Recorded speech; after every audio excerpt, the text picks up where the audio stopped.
అవిశ్వాసంపై చర్చకు అవసరమైన లెక్కలను ఏపీ ముఖ్యమంత్రి చంద్రబాబు సిద్ధం చేశారు. ప్రభుత్వ గణాంకాలతో సహా తగిన ఆధారాలను అధికారులతో సిద్ధం చేయించారు.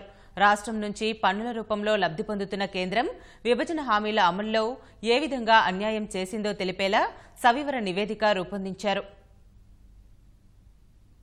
అవిశ్వాస తీర్మానంపై చర్చకు సమయం ఖరారు కాగానే ముఖ్యమంత్రి చంద్రబాబు ఉన్నతాధికారులతో అత్యవసర సమావేశం నిర్వహించారు. ప్రభుత్వ ప్రధాన కార్యదర్శి దినేష్ కుమార్ సహా ముఖ్యమంత్రి కార్యాలయం, వివిధ శాఖల ఉన్నతాధికారులు పాల్గొని రాష్ట్రానికి ఏమేం రావాలనే దానిపై సుదీర్ఘ కసరత్తు చేశారు.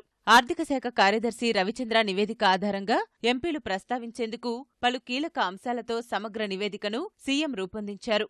ఢిల్లీ ముంబై ఇండస్ట్రియల్ కారిడార్కు ఎంత ఇచ్చారు, విశాఖ చెన్నై ఇండస్ట్రియల్ కారిడార్కు ఎంతిచ్చారు, దేశం మొత్తానికి వచ్చిన జైకా నిధులు స్వల్ప వడ్డీ ప్రయోజనం ఒక్క రాష్ట్రానికేనా, బుల్లెట్ ట్రైన్ ఒక్కదానికే జైకా నిధులు ఎలా వినియోగిస్తారు, పెట్రో కాంప్లెక్స్ ద్వారా కేంద్రానికి ఏటా పన్నుల రూపంలో 3,000 కోట్లు సమకూరుతుంది, భూమి, నీళ్లు, కరెంటు, ఇతర ప్రోత్సాహకాలు రాష్ట్రమిస్తోంది. అయినా ఏడాదికి 1,500 కోట్ల చొప్పున 15 ఏళ్ల పాటు ఇస్తేనే పెట్రో కాంప్లెక్స్ పెడతామనడం ఏం న్యాయం? కేంద్రం ఇచ్చిన 1,500 కోట్లతో ఢిల్లీని మించిన రాజధాని నిర్మాణం సాధ్యమేనా? రాజధానిలో వచ్చే పన్నులతోనే కేంద్రానికి ఏడాదికి 2,500 కోట్ల రాబడి వస్తుంది.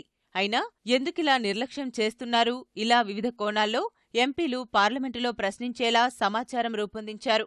16,000 కోట్ల లోటులో ఉన్న రాష్ట్రాన్ని మరిన్ని నష్టాల్లోకి నెట్టడం ధర్మమేనా అని ఎంపీలు ప్రశ్నించనున్నారు. పరిశ్రమలకు ప్రోత్సాహకాలు ఇచ్చేది రాష్ట్ర ప్రభుత్వమైతే పన్నుల రూపంలో రాబడి పొందేది కేంద్రం అనే విషయాన్ని బలంగా వినిపించనున్నారు. అయినా రాష్ట్రాలకు నష్టదాయకంగా కేంద్రం వ్యవహరించడాన్ని ప్రశ్నించనున్నారు. విమానాశ్రయాల కోసం రాజమహేంద్రవరంలో 250 కోట్లు, విజయవాడలో 1,000 కోట్ల విలువైన భూమి రాష్ట్ర ప్రభుత్వం ఇస్తే 4 ఏళ్లైనా అమరావతికి అంతర్జాతీయ విమాన సర్వీసులు నడపకపోవడంపై నిలదీయనున్నారు. వ్యవసాయ విశ్వవిద్యాలయానికి 500 కోట్ల విలువైన భూమి ఇస్తే కేవలం 100 కోట్లు మాత్రమే కేటాయించడాన్ని ప్రశ్నించనున్నారు.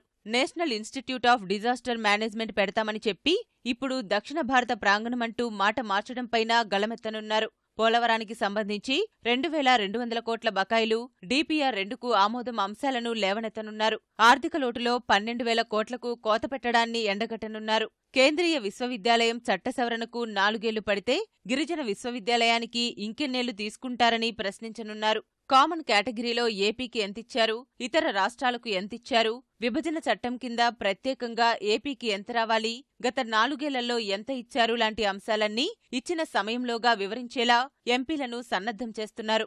తిరుపతి ఎన్నికల ప్రచారం, అమరావతి శంకుస్థాపనలో ప్రధాని చెప్పిన మాటలు ఎంపీలు తమ ప్రసంగాల్లో గుర్తు చేయనున్నారు. వివిధ సంస్థల శంకుస్థాపనల్లో కేంద్ర మంత్రులు చెప్పిన మాటలను ప్రస్తావిస్తూ ఎంపీల ప్రసంగాలు ఉండేలా చంద్రబాబు జాగ్రత్తలు తీసుకుంటున్నారు.